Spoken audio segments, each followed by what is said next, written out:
Pulau Kalimantan itu sangat angker dan keramat, terutama hutan-hutannya yang dipercaya sebagai kerajaan terbesar untuk semua makhluk gaib dan makhluk astral.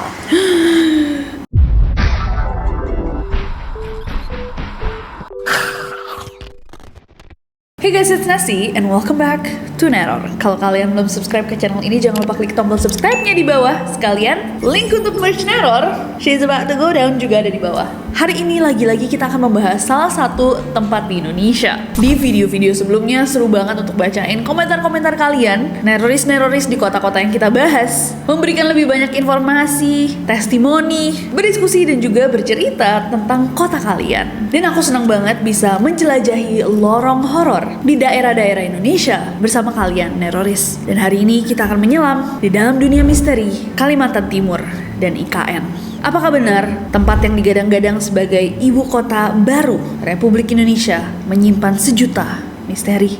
Langsung aja, without any further ado, stop senyum-senyum, cause shit's about to go down.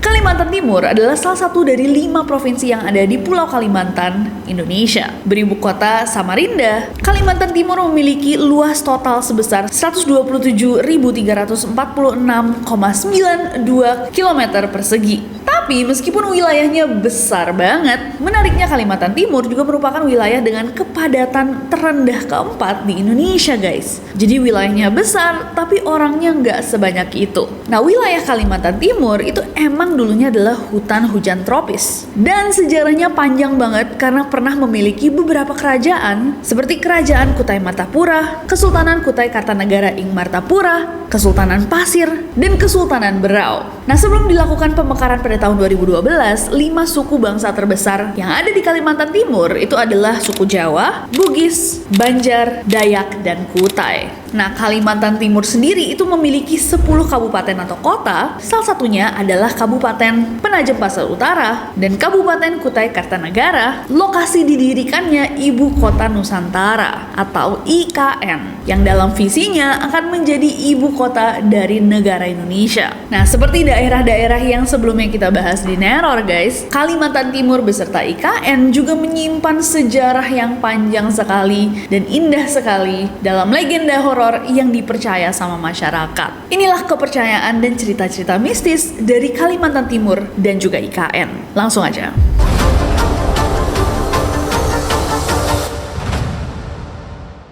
Lembus Wana. Di Kalimantan Timur, Lembus Wana ini adalah sebuah ikon legendaris Kerajaan Kutai Kartanegara yang juga dikenal dengan nama Paksi Liman Jonggo Yokso. Benar nggak guys aku nyebutnya? Figur ini berwujudkan binatang lembu atau sapi yang memiliki sayap seperti elang, bertaji seperti ayam, bertaring seperti singa, dan berbelalai seperti gajah. Makhluk mitologi ini juga digambarkan bersisik seperti naga, bermahkota layaknya seorang raja, dan muncul sebagai sosok yang berkilau layaknya emas. Nah, dalam cerita rakyat setempat dipercaya nih guys bahwa Lembus Wana itu adalah penguasa dari Sungai Mahakam dan dia bersemayam di palung sungai. Dia punya sayap yang sangat-sangat besar dan selain dia bertugas untuk menjaga sungai dari bahaya, sosoknya juga sering memberikan petunjuk baik untuk para nelayan saat mereka hendak menangkap ikan. Nah, untuk yang susah membayangkan, walaupun pastinya nih di video ini bakal ditunjukin, tapi kalian kalau misalkan mau melihat langsung, ada patung Lembus Wana yang ditempatkan di depan Museum Mula Warman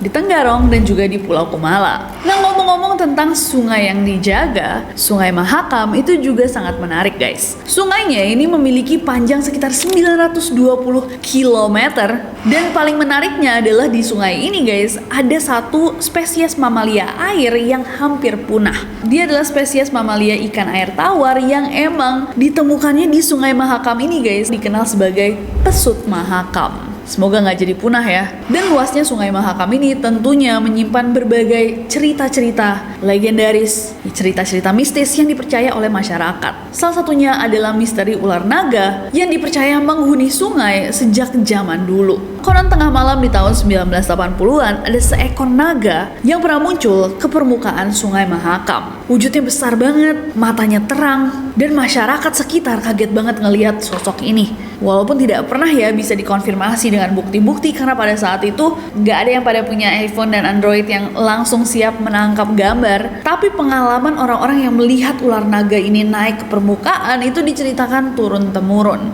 Kita juga pernah bahas naga sebelumnya. Menariknya sosok ini dipercaya di banyak banget kultur dan budaya selama beribu-ribu tahun. Mungkinkah keberadaannya beneran ada? Coba kalian percaya apa? Komen di bawah. Balik lagi ke Sungai Mahakam, ada satu cerita mistis lainnya tentang keberadaan dari buaya pengantar jasad. Jadi cerita ini berawal dengan hilangnya seorang balita berusia 4 tahun, berinisial MZW. Jadi MZW ini lagi bermain guys di sekitar rumahnya di perairan Muara Jawa. Diduga dia lagi main-main, gak sengaja terpeleset jatuh ke sungai. Keluarga sama warga mencari dia kemana-mana, tapi MZW tidak bisa ditemukan. Tapi akhirnya warga tuh melihat ada seekor buaya guys. Dan seekor buaya ini berenang dengan sesuatu di atas kepalanya. Yang begitu diperhatikan lebih dekat adalah sosoknya MZW. Sayangnya pas di bawah itu dia sudah dalam keadaan meninggal. Menyambut kedatangan buaya, sejumlah warga menggunakan sampat mendekati buaya untuk mengambil jenazah yang dibawa buaya tersebut.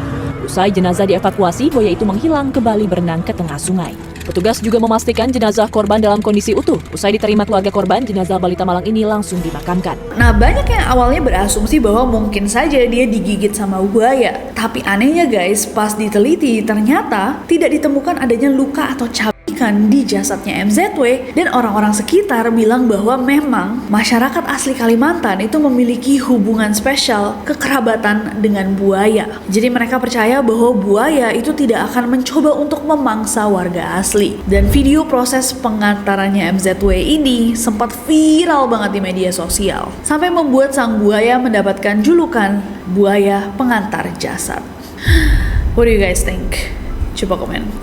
Next. Berikutnya ada Pulau Kumala. Pulau Kumala ini adalah sebuah pulau sebesar 76 hektar guys. Dan dia terletak di tengah Sungai Mahakam dan dijadikan sebagai salah satu kawasan wisata. Nah, pulau ini dipercaya dihuni sama makhluk-makhluk mengerikan yang tertinggal dari tragedi karamnya sebuah kapal Inggris berabad-abad lalu. Jadi memang pernah terjadi sebuah kecelakaan kapal guys, yang mana banyak banget korban jiwanya. Dan dipercaya bahwa korban-korbannya itu masih menghantui pulau ini. Jadi beberapa petugas wisata yang memang bekerja di pulau ini ya guys, mengklaim bahwa mereka tuh suka ngelihat ada sosok-sosok gaib berseragam pelaut. Mereka juga sering mendengar ada suara trompet kapal dan figur-figur yang berhubungan sama kapal. Selain itu, di situ juga beberapa petugas melaporkan mereka pernah melihat penampakan sosok genderuwo yang sangat tinggi dan bermata merah.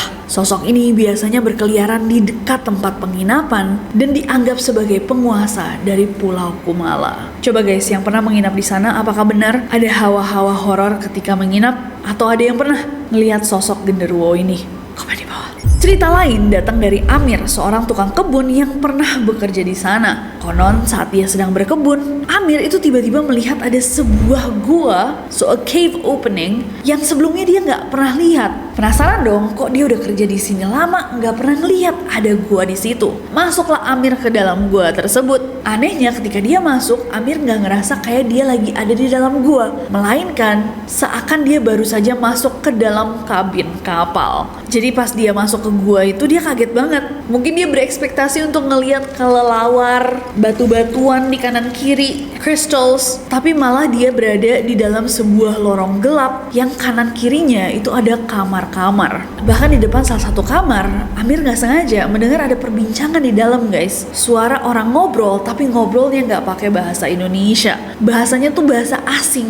Amir memberanikan diri untuk masuk dan bener aja di dalam ada pria-pria asing. Salah satu dari mereka mempersilahkan Amir untuk masuk dan duduk sama mereka. Tapi anehnya mereka terus melanjutkan perbincangan mereka tanpa mempedulikan Amir. Gak lama kemudian Amir tertidur dan saat dia terbangun, dia sudah ada di luar, kembali di kebunnya dan dia tidak bisa menemukan pintu gua itu lagi. Gimana menurut kalian guys? Apakah Amir kecapean sampai dia terlelap dan memimpikan itu semua? Atau mungkinkah Amir benar-benar sempat menemukan pintu portal ke dimensi atau dunia lain?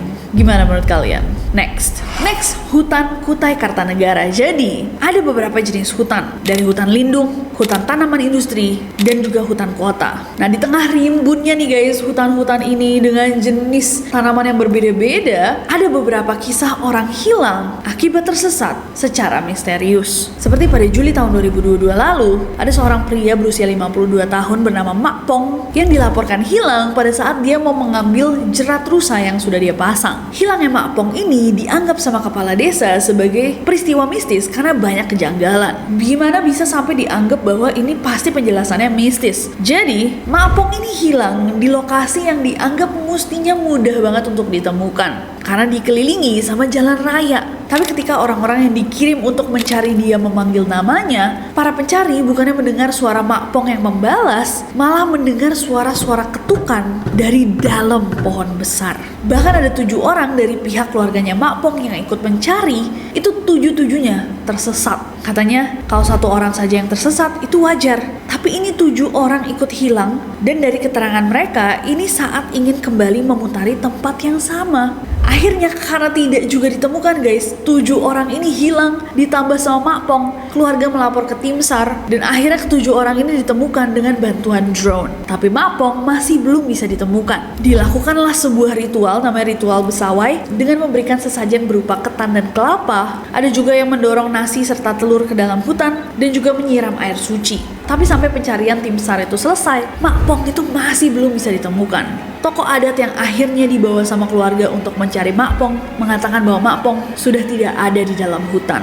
Dirinya sudah dibawa ke alam sebelah dan semakin dicari akan semakin berat. Nah, hutan-hutan di Kutai Kartanegara itu guys memiliki sejarah yang panjang banget dan juga kepercayaan mistis yang super kental. Menurut warga di Kaltim, siapapun yang masuk ke wilayah hutan itu nggak boleh sampai bicara yang aneh-aneh. Misalnya berkata kasar, merasa lebih jago atau lebih hebat, sok-sokan, songong, sok tahu, nantang, jangan sampai guys. Nah, jika para penghuni gaib hutan marah, mereka akan membuat pendatang tersesat. Selain kata-kata yang harus dijaga, dilarang juga untuk merusak hutan dan mengambil sesuatu secara berlebihan.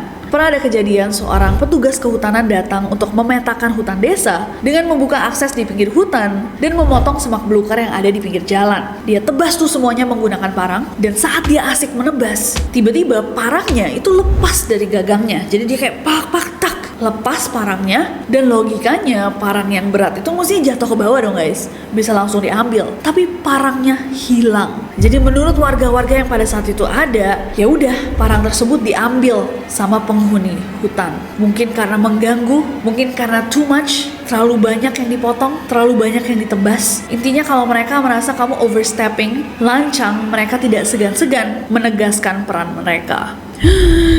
Ada lagi satu cerita yang menarik banget guys, tentang seorang kakek bernama Kusno berusia 68 tahun yang tersesat 3 hari saat dia berkemah. Ini kejadiannya di 11 Juni tahun 2023, di mana Kusno dan 3 rekannya itu datang ke hutan Samboja. Saat mau mencari air ke sungai, Kusno itu mengaku bahwa dia sempat melewati jalan yang tertata rapih dengan taman dan pohon yang berjajar rapih banget di sisi jalan. Nah, tapi tiba-tiba jalanan yang rapih itu keputus guys. Dan pas Kusno sadar, dia tuh udah ada di tengah hutan. Akhirnya karena dia bingung, loh kok saya di tengah hutan, dia mau putar balik dong, mau ngikutin jalanan yang sebelumnya, jalanan yang rapih banget itu. Tapi jalanan tersebut sudah tidak ada. Nah, tersesat, dia akhirnya berjalan tanpa arah di dalam hutan itu, menerobos sampai sempat memanjat sebuah tebing setinggi 20 meter, dan dia yakin banget dia tuh datang dari arah selatan. Jadi dia jalan balik ke arah awal dia datang, tapi dia nggak ketemu sama kemahnya. Selama 3 hari tersesat, Kusno nggak makan. Dia hanya mengandalkan air dari kubangan yang dia temukan.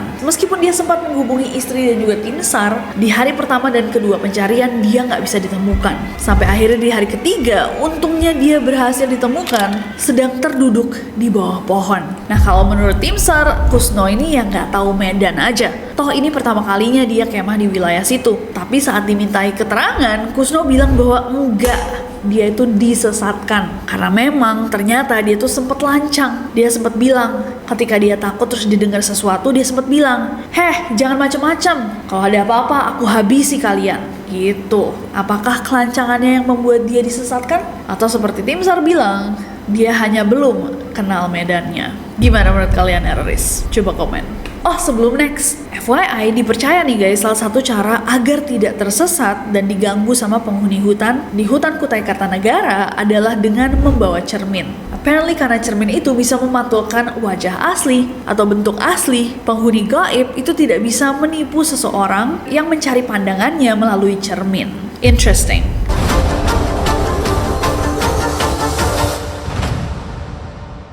Makhluk-makhluk mengerikan dari Kalimantan Timur. Sebenarnya ini dikenal di Pulau Kalimantan guys, tapi yang specifically kita bahas hari ini yang lebih dipercaya di Kalimantan Timur.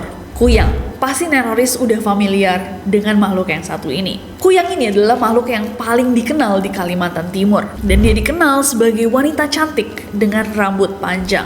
Tapi bukan sekedar perempuan cantik, dia adalah perempuan yang mempelajari ilmu hitam untuk mendapatkan kecantikan tersebut. Bahkan dipercaya beberapa orang mempelajarinya untuk mendapatkan kehidupan abadi. Nah, sebagai konsekuensi, walau dia akan mendapatkan kecantikan yang dia inginkan, ada semacam ritual yang harus mereka lakukan, dan biasanya terjadi di malam hari di mana Kuyang akan berubah wujud dengan melepaskan tubuhnya dan sosoknya hanya berupa kepala dengan organ dalamnya saja. Jadi jantung, hati, usus, dan ginjalnya menjuntai. Ling. Jadi kayak kepala sama organ-organ dalamnya gelantungan. Dan biasanya mereka tuh harus melakukan ritualnya pada saat matahari tenggelam, terutama saat bulan sedang terang benderang. Sosok ini akan melayang di dekat rumah-rumah perempuan yang sedang hamil atau bayi yang baru saja lahir. Dan mereka melakukannya agar mereka bisa mendapatkan darah segar. Jadi memang Kuyang itu dipercaya memangsa janin di dalam perut perempuan hamil atau bayi yang baru saja lahir.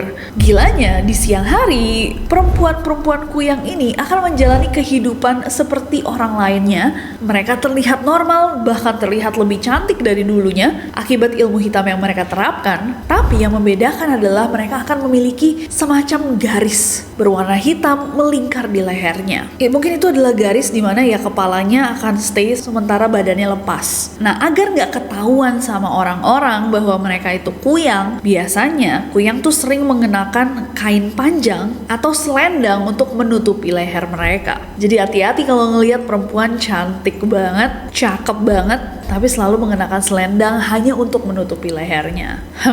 Sas kalau menurut kepercayaan ini. Tapi masyarakat Kalimantan itu memiliki beberapa cara untuk melindungi diri dan juga keluarga dari Kuyang. Di antaranya adalah dengan menggantungkan sapu lidi di sekitar pintu atau jendela rumah dan mengoleskan bawang merah di area tubuh ibu dan juga bayi yang baru lahir. Harus diingat berarti sama bumil-bumil di Kalimantan. Selain itu, masyarakat juga percaya bahwa ramuan tradisional yang terbuat dari garam, bawang putih, dan jeruk nipis itu bisa dipercikan di sekitar rumah dan tempat tidur untuk mencegah Kuyang mendekat. Bener nggak guys? Next ada hantu polong. Dalam mitologi suku Dayak dan suku Kutai, hantu polong itu dipercaya sebagai makhluk gaib yang berbentuk seperti manusia kecil atau bayi berwarna hitam. Tubuhnya sangat kurus dan dia memiliki wajah dan mata yang mengerikan. Jadi dipercaya bahwa hantu polong ini adalah makhluk yang bisa disuruh untuk melakukan kejahatan guys, semacam tuyul gitu. Jadi untuk perbuatan-perbuatan buruk dari dukun, orang yang mempelajari ilmu hitam, mereka akan menyuruh si makhluk ini untuk kayak apa ya, dijadikan pesuruh untuk melakukan aksi-aksi bejat. Jahat, nggak tahu kalau bejat. Hantu polong ini juga dipercaya bisa menghisap darah manusia dan juga hewan. Dan dipercaya dapat menyebabkan penyakit atau malapetaka. Nah, untuk mengusirnya, biasanya masyarakat setempat akan mengadakan upacara adat menggunakan benda-benda prasasti tertentu untuk bisa mengusir si hantu polong. Oh my god, she's creepy. Kayak tuyul tapi ngisep darah. Drakuyul. Next ada Mariaban. Mariaban itu juga salah satu sosok gaib yang sangat ditakuti guys, tapi juga merupakan incaran dari masyarakat untuk dimanfaatkan. Gimana? Jadi sosok ini digambarkan sebagai makhluk berbadan besar atau raksasa berbulu lebat dengan mata merah menyala plus taring dan kuku yang panjang. Jadi mungkin ini semacam Yeti gitu guys, Bigfoot. genderuwo. Nah, konon sosok ini menetap di dalam pedalaman hutan Kalimantan. Tapi berbeda sama dua sebelumnya, bukannya ditakuti atau dihindari, Maryaban malah seringnya diburu. Bukan diburu untuk dimakan ya guys, tapi konon kalau kalian bisa menemukan sisa-sisa dari bulunya, ada semacam blessing atau anugerah untuk mudah mendapatkan jodoh. Selain bulunya, kuku tajamnya itu juga dicari guys, karena bisa dijadikan ajian yang bisa bikin orang kebal terhadap senjata tajam. Nah, dalam versi lain ada beberapa orang yang mengatakan bahwa Maryaban ini juga bisa berganti atau menjelma jadi apapun, bahkan manusia. Tapi jika diganggu, kalau kalian gak datang baik-baik gitu, permisi boleh minta kuku gak? Boleh minta rambutnya gak? Sosoknya bisa berubah menjadi sangat ganas sampai menghabisi nyawa manusia. Kapan saja dia bisa mencakar leher lalu menghisap darah manusia jika merasa terancam. Roar. Serem juga guys, apakah worth it? Apakah sepadan khasiat yang kalian akan dapatkan dengan resiko menjadi santapan? Coba komen. Next.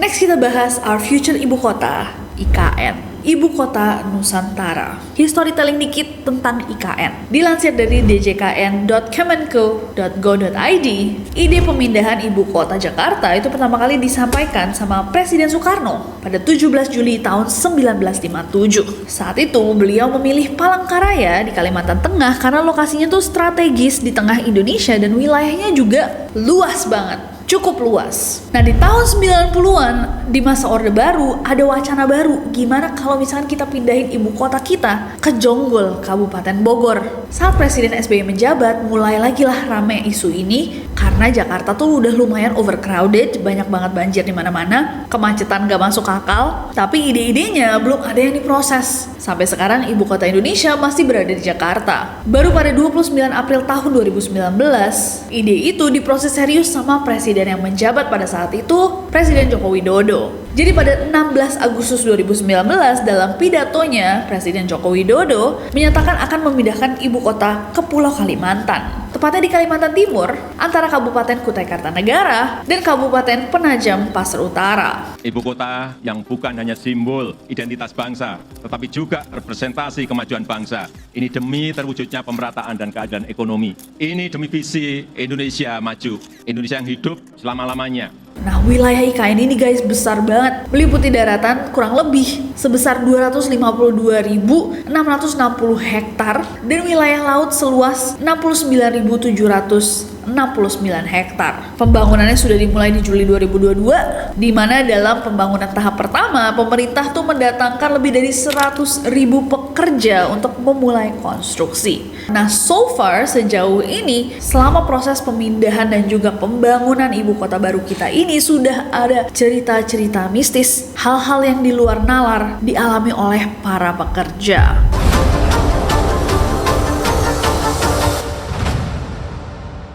Yang pertama adalah suara dan makhluk-makhluk gaib di kawasan proyek. Jadi ada cerita populer dari para pekerja pembangunan IKN yang mengaku mendengar adanya suara-suara aneh seperti bisikan-bisikan di telinga dan langkah kaki di dalam bangunan yang mestinya kosong. Gak cuma itu, banyak pekerja melihat adanya bayangan samar yang melintas di antara reruntuhan bangunan tua. Seolah-olah nih, saat proyek ini berjalan atau sedang tahap pembuatan, ada makhluk-makhluk yang ikut mengintai dan memandori proyek ini. Pada Kaltim Post, seorang pekerja IKN yang tidak mau disebut namanya, secara anonim dia cerita bahwa saat dia lembur bersama beberapa rekannya, salah satu dari rekannya itu melihat ada sosok wanita berpakaian putih berdiri di ujung jalan, tepat di dekat bangunan tua. Cerita lainnya yang beredar di medsos adalah pengalaman dari seseorang bernama Pak Wito. Pak Wito itu cerita bahwa dia sering banget mendengar dan merasakan ada langkah kaki yang mendekatinya. Pernah juga dia dan rekannya membuat camp di sekitar hutan dan mendengar ada suara tawa wanita yang semakin lama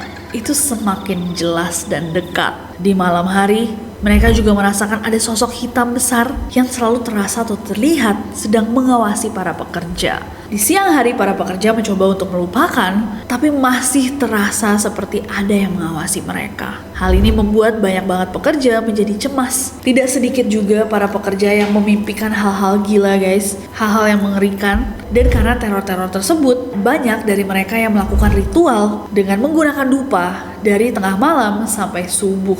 Nah, banyaknya makhluk-makhluk ini sebenarnya guys sesuai dengan kepercayaan warga lokal bahwa memang menurut cerita orang Kalimantan, Pulau Kalimantan itu sangat angker dan keramat, terutama hutan-hutannya yang dipercaya sebagai kerajaan terbesar untuk semua makhluk gaib dan makhluk astral. Penjaga-penjaga hutan adalah makhluk-makhluk hitam seperti yang diceritakan oleh para pekerja. Mereka adalah genderuwo yang tingginya mencapai 15-25 meter. Ada juga sosok-sosok kuntilanak yang sangat galak dan mudah tersinggung. Dan makhluk-makhluk gaib ini akan mendatangi manusia dan tertarik ketika ada aktivitas yang dilakukan sama banyak manusia, seperti pembangunan. Dipercaya bahwa makhluk-makhluk gaib ini tertarik sama manusia karena manusia memiliki fosfor atau aura panas dalam tubuhnya. Jadi saat panas tubuh manusia tersebar di udara, itu akan mengundang makhluk-makhluk yang tidak memiliki hal yang sama. Maka dari itu memang disarankan bahwa para pekerja menghormati bangsa lelembut dari hutan Kalimantan. Jangan pernah menggunakan garam apalagi daun kelor dan banyu leri, air beras yang sudah dicuci, karena pasti mereka akan diserang sama bangsa lelembut. Dan bener aja guys, awal-awal pembangunan hunian pekerja konstruksi HPK, banyak banget pekerja itu yang kesurupan. Apalagi di rusun ASN, entah mungkin ada teroris yang sempat menjadi bagian dari konstruksi IKN, mungkin bisa memberikan ceritanya membenarkan atau tidak, tapi dari yang kita baca-baca, pekerja-pekerja yang kesurupan itu ada yang sampai mau loncat dari atas rusun, paling banyak kesurupan di gedung BI, karena memang katanya dipercaya paling banyak hantunya. Dan banyak dari mereka yang kesurupan itu minta macam-macam, kayak tiba-tiba minta kopi, kelapa muda. Dan ketika ditanyakan nih kalau bisa diajak berbicara, mereka-mereka yang kesurupan begitu ditanya kamu siapa, akan menjawab bahwa mereka adalah penunggu hutan. Menurut Romo Aji, seorang spiritualis, kecelakaan kerja di IKN itu memang bisa terjadi dan akan memakan korban. Tapi memang tidak ada yang sengaja ditumbalkan untuk IKN. Nah, kejadian mistis itu nggak cuma dialami sama para pekerja guys di IKN, tapi juga sama seorang pawang hujan. Jadi, Kanjeng Raden Tumenggung Ilham Triadinagoro adalah seorang pawang hujan asal Banyuwangi yang memang mendapatkan tugas untuk mengkondisikan cuaca di IKN. Karena cuaca di IKN itu hampir setiap hari hujan. Atas permintaan Menteri PUPR Pak Basuki saat melihat DEC, tugas saya adalah membantu mitigasi cuaca atau mengalihkan awan, mengurangi curah hujan di sini. Nah, saat si Raden Ilham ini datang, dia tuh bawa 5 keris andalannya dan juga 1000 dupa, dan dia berhasil somehow bisa membuat hujan di IKN itu terhenti selama 12 hari. Tapi, dia juga mengalami banyak banget mimpi buruk yang kata dia terasa nyata dan membuatnya percaya bahwa dia tuh diserang melalui mimpi sampai juga fisik. Next ada pohon pule. Jadi ada cerita tentang pohon pule yang dipercaya mistis guys. Pemerintah secara spesifik memindahkan pohon pule ke IKN dari semua pohon yang ada di Indonesia. Jadi pohon pule ini adalah pohon dengan batang kayu yang sangat-sangat keras. Di berbagai negara biasanya dikenal dengan nama white cheesewood, blackboard tree, sampai pohon iblis. Kenapa disebut pohon iblis? Ini datang dari kepercayaan yang beredar di India Barat, di mana pohon ini dikenal dengan nama Syaitan Kajat, di mana dipercaya bahwa pohon pule itu merupakan tempat tinggal dari para roh jahat, bahkan raja jin. Dipercaya bahwa di bagian tengahnya tuh, di tengah kayu yang sangat-sangat kuat, adalah tempat untuk menyimpan mustika gaib. Nah, dalam dunia metafisika, kayu pule itu dianggap memiliki potensial supranatural yang berguna untuk menolak energi negatif dalam rumah dan juga pekarangan. Karena itu dipercaya bahwa pohon ini digunakan untuk mengobati orang yang kesurupan. Tapi kalau menurut Direktur Pengembangan Pemanfaatan Kehutanan dan Sumber Daya Air Otorita IKN, Pungki Widiaryanto, alasan penanaman pohon pule di IKN, terutama di halaman Istana Garuda, itu karena dia memiliki tajuk yang lebat dan bisa memperindah dan menciptakan lingkungan yang asri. Dan seperti pohon-pohon lainnya, pohon pule juga berfungsi untuk menyerap air. Next. Oke guys, dan ini yang terakhir ya sebelum kita tutup tentang IKN ini. Sebenarnya ini fun fact aja, gak bisa langsung secara gamblang dibilang mistis juga, tapi sebuah tradisi atau mitos yang dilakukan yang jatuhnya tetap mengarah ke kepercayaan spiritual. Ini sempat ramai banget jadi perbincangan orang-orang di internet. Jadi saat awal meresmikan akan memindahkan ibu kota baru, Presiden Joko Widodo itu melakukan sebuah upacara bernama Kendi Nusantara. Di dalam upacara Kendi Nusantara ini, Presiden Jokowi mengharuskan 34 gubernur untuk hadir ke kawasan titik nol IKN dengan membawa 2 kg tanah dan 1 liter air dari tempat mereka masing-masing. Dan sesampainya di IKN, kedua material bumi itu dimasukkan ke dalam sebuah wadah besar yang terbuat dari tembaga bernama Kendi Nusantara. Nah, pemerintah itu mengklaim bahwa ini adalah sebuah simbol tanah dan air yang dibawa para gubernur menjadi simbol persatuan seluruh wilayah Indonesia. Nah, tapi menurut seorang spiritualis, Mbah Mijan, ritual ini adalah ritual budaya kejawen yang menyatukan unsur makrokosmos dan mikrokosmos supaya lokasi yang baru ditempati itu makmur dan dijauhkan dari segala bencana. Nah, publik merasa bahwa selain upacara ini bisa dikatakan magis, selesai upacara, gubernur dari Sulawesi Tengah tiba-tiba pingsan guys. Walaupun gak jelas nih alasannya kenapa, mungkin beliau kecapean aja, tapi ritual tersebut dianggap banyak orang, bahkan pakar politik, sebagai bentuk kegiatan yang mempercayai hal-hal irasional dalam pekerjaan modern. Bahkan beberapa menganggapnya sebagai kemunduran dalam peradaban politik Indonesia. Tapi gimana menurut kalian? Apakah ini tradisi yang sah-sah aja, puitis, filosofis, atau memang memiliki arti lain? Coba komen di bawah. Oke guys, itu tadi adalah cerita-cerita dari Kalimantan Timur dan IKN. Boleh banget koreksinya atau tambahannya di bawah. To be honest, it's so fascinating, seru banget untuk mempelajari, berdiskusi dan membahas tentang Pulau Kalimantan bareng kalian. Walaupun ini masih sebagian kecil, mana bagian lain yang harus kita bahas bareng, coba komen di bawah. Nanti aku carikan cerita-cerita horornya yang pastinya gak kalah mengerikan. Gak sabar untuk bacain komentar kalian di bawah. Dan jangan lupa ada 4 video minggu ini di channel ini, jadi make sure kalian tonton semuanya. Sekalian subscribe biar gak ketinggalan video-video berikutnya. So I'll see you guys next time. Bye bye.